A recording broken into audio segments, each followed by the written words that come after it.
a little bit of a Gladiator Diaries reunion episode, I suppose, because it's been a while since we did this. As I believe we might have mentioned in the last episode, but maybe we didn't.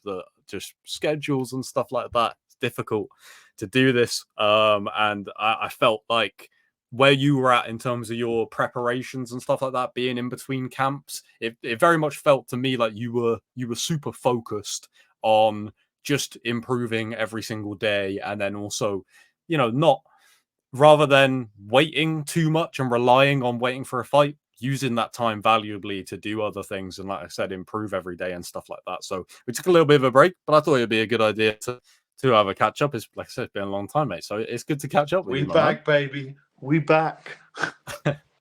but We back yeah, on the mic. how are Ready you to spit doing? some bars. Yeah, doing good, mate. Just like I say, just training hard, getting a load of sessions up at Tom Aspinall's gym, training with my team as well.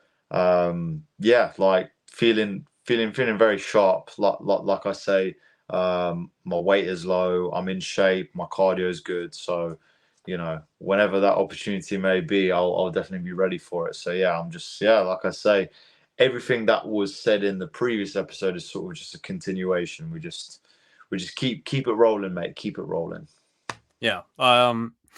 You mentioned about Tom Aspinall's gym. Obviously, the last couple of episodes that we did before we took the break was the first kind of couple.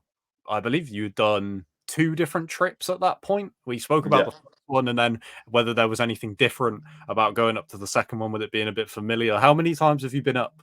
I don't even know when the last episode was, so I can't say since. But might have been 4 or 5. I think it yeah, might have been, yeah, maybe 4 or 5. But yeah, now I'm like sort of got a lot more well acquainted with the team, more well acquainted with all the other fighters. We've just had Martin Bude up there, who's another UFC heavyweight. So yeah, like it constantly just keeps growing. We've had James Webb up there as well. Ask me, if you could come up and do some training with us, as he's getting prepared for his next fight. So yeah, like constantly growing, constantly evolving, and the team just continues to get stronger. Like all like-minded people, all just trying to improve, and ultimately we all want to do the best in our chosen sport, and they're all massive motherfuckers as well. And again, like I say, being the smallest man in the room is never a bad thing in terms of especially leveling up my skill set in terms of being able to handle larger bodies. So yeah, it's been very good. I remember even one week I got to train pretty much exclusively with Tom, as some of the other guys weren't there. So that was a really cool experience as well. So yeah, it's been good times, man. yeah, I imagine the buzz around there is pretty good, with the 304 card being announced for Manchester, which has obviously been announced in the break that we had. Like, not too far for Tom, but also for Mick, who's confirmed for the card as well. Like, it literally couldn't be any better for those two, I imagine. I mean, we'll talk about the timing of the card in a sec, because I want to get your thoughts on this. But aside from that, Manchester, new arena, Tom obviously defending his belt in the co-main, mix on the card too. Like, everything's shaping up, Yeah, I mean, it looks like an absolutely amazing card. Oban Elliott, Christian Leroy Duncan just got announced, so they've definitely pitted up an absolutely amazing card for all the British fans. So yeah, it's going to be a good one, regardless of the really crazy, crazy timings for the event. But brand new arena as well. I know it's had a load of its issues as well, having to cancel certain events and stuff like this, but I'm sure they're on track to get that all sorted before, obviously, their first live sporting event. Yeah, I know that it's up and running now, so it looks like they've overcome whatever the issues were that were happening for the first week or so. What do you make of the early start time? I've spoken to a couple of people about this now. Have you ever experienced anything like? Have you ever had to fight at a irregular time, like even if Yeah, it was just slightly earlier or later? three times actually.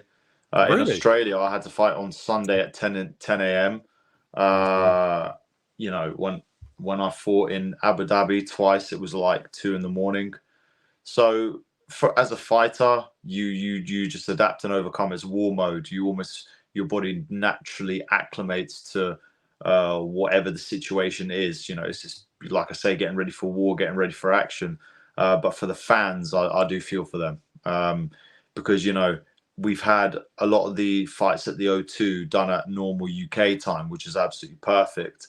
But now, and with such an amazing card as well, so many great fights, so many great fighters, a lot of hype, really big fights there, including Leon Edwards, obviously Tom, Mick, you got Paddy, you got a whole plethora of like literally top UK talent, and they can't watch it at a normal time frame.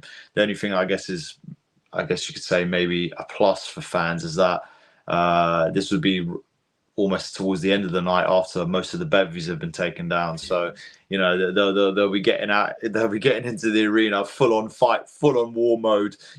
Drinks at hand, drinks at the ready. Probably all massively gearing towards their hungover mornings. But yeah, I mean, I think just as the fighters will adjust, I think the fans will adjust. They know how big of a card it is. So although it's annoying and a bit strange, I guess you could say, I guess it also fits in different ways. Like I say, humans are very good at adapting. So whatever the situation is, the fans will adapt as much as the fighters will.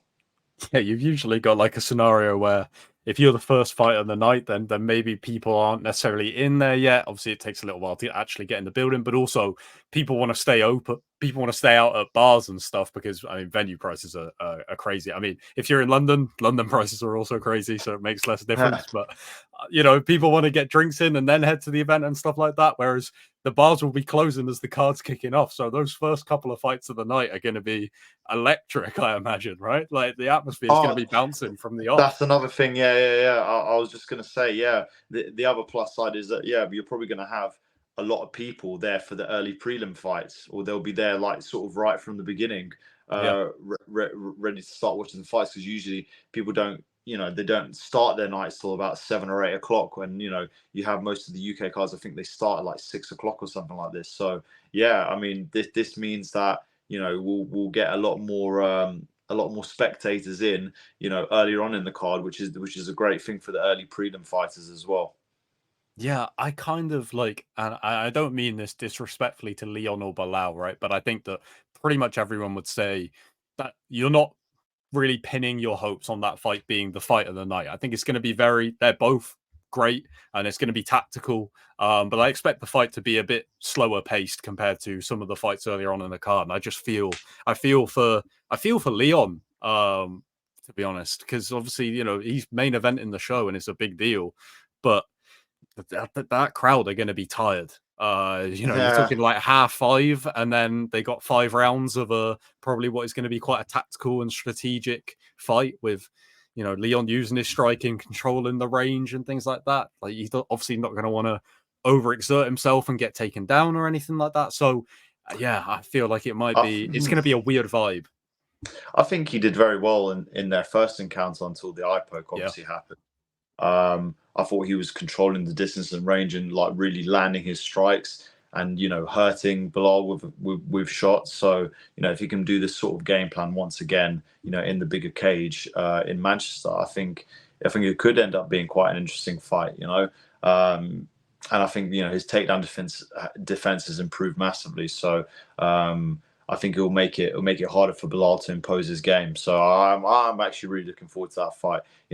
I guess on paper, some people may think it might not be the most exciting fight, but at the end of the day, Leon Edwards is a massively skillful practitioner, and I'm sure he'll have a little bit more fuel in his fire to put it on Bilal. So yeah, it's an exciting fight. I'm looking forward to it.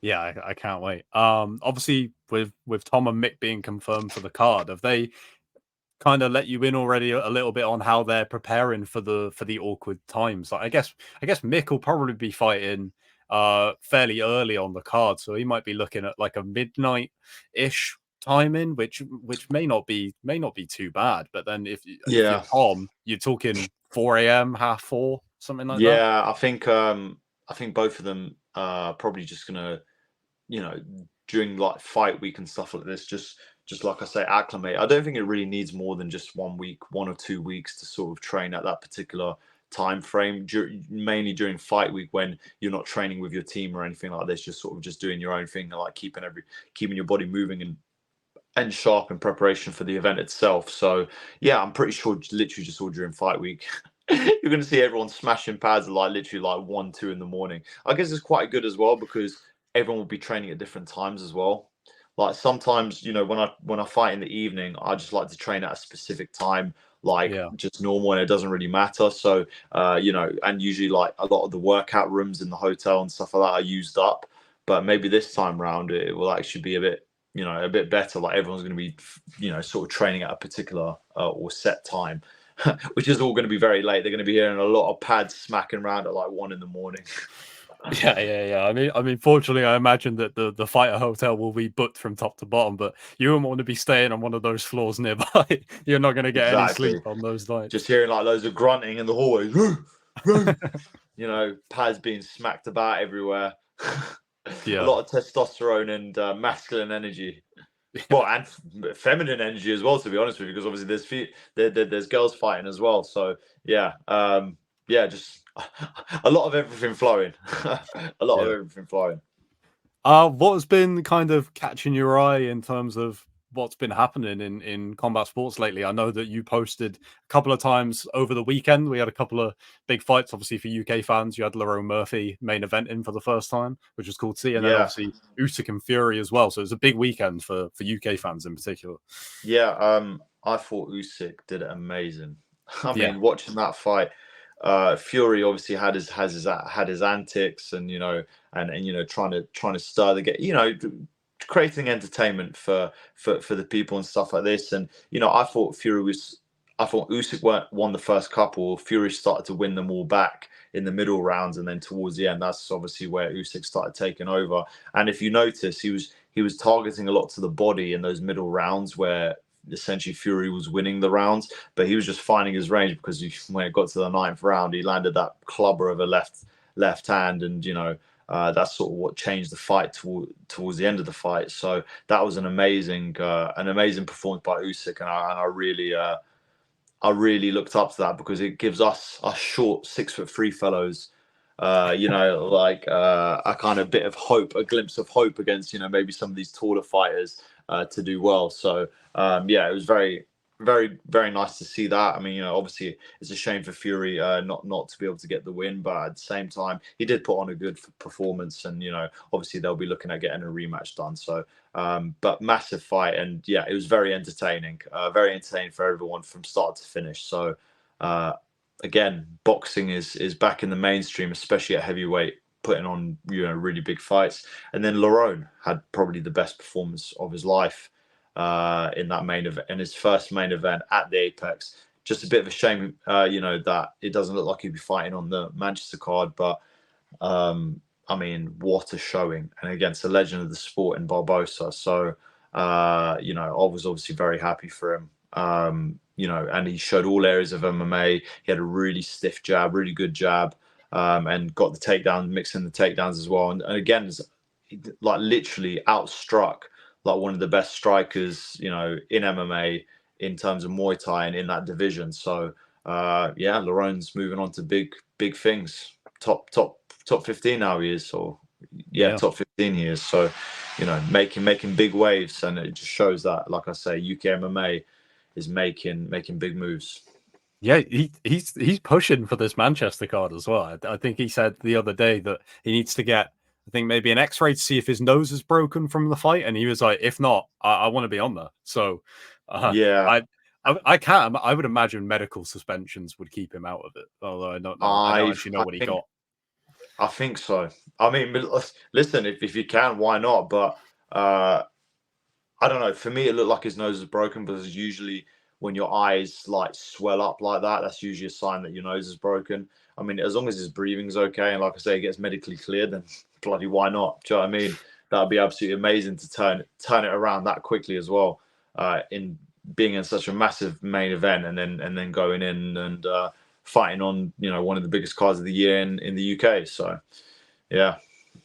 Yeah, it was good stuff. Man, how tough is Edson Barboza as well? Jesus. that Animal. guy is made of like something different, man. I couldn't Yeah, believe some of the shots that he was taking later on. both of them had literally been in an absolute war. But yeah, Barbosa, credit to him as well for taking some of those shots that Lerone gave him. I thought he was going to put him away at some points, and yeah, he still managed to stick in there. So yeah, fair play to him. It was a hell of a fight.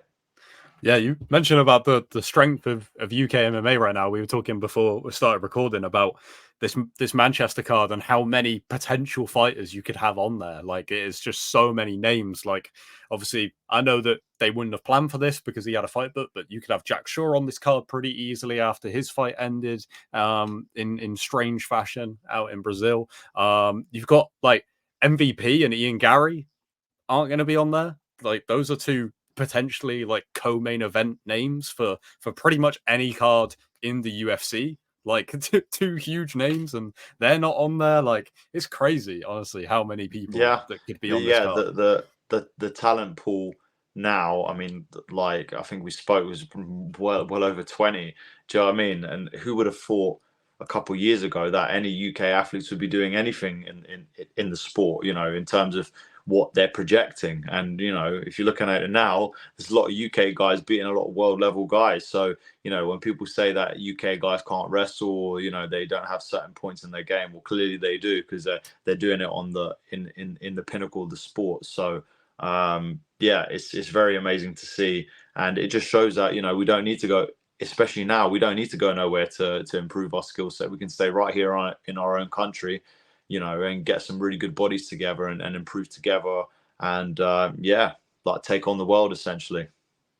Yeah, absolutely, man. There was something that I wanted to mention to you from earlier this week that I was like, oh, that'll be, I'll keep that in mind. I've been writing a piece on at the moment about MMA films and documentaries. So I've watched a lot of some really good stuff and some not so good MMA movies and stuff as well. I don't know if you've seen the Rose Namajunas documentary that the UFC put out. It's probably about a I year ago haven't now. actually. I need to watch that because I was trying to find it somewhere and I It's on couldn't. YouTube. It's on the It's on UFC's YouTube. YouTube. Okay. Yeah, There's a I part really need to watch that. where she goes back to visit her family in Lithuania, and Yeah. it's so similar to what you said about the last time you went, about how she goes and she's like, you know, she's kind of a little bit like, yeah, I'm just kind of seeing, you know, what it's going to be like, what's going to happen, stuff like that. And then she comes back and she's like, I'm coming back, I'm going for the belt once again, like let's go, like fully motivated. And it literally, as Reinvigorated. soon as it happened, I was like, this is exactly what Mo said his trip out there was like, from when we were doing the episodes every week, and you came back and were just like, I'm ready to go, like re-energized, like you said. Yeah. 100%, like a boost of spirit almost, you know what I mean, getting good, almost feeling like your ancestral like sort of energies from the past, like sort of absorbing into the body. And yeah, like I say, it makes you just be on full on fight mode. And like I say, even being from where you are, from your home, you know, from where you were born and stuff like this, and you know, it just give you this different type of warrior spirit, you know what I mean? Because like I say, a lot of Lithuania and the land and there've been many battles. I mean, been many battles won by such a small country as well. So, you know, it's war is definitely filled within our hearts. So yeah. Can say it any better. I think we'll leave this this catch up episode here, and I guess we'll just see from here on out when we get back round There to will be doing this. things to be talked about in the Well, future. don't go Probably anywhere next. when I stop this recording, because I need to chat to you for a split second. So, Yeah. so we No will end the worries. episode, but I will carry on speaking to you It was in a very second. great speaking to you though, mate. And yeah, we back, baby. We back. We're on a roll, and yeah, we're gonna keep it coming.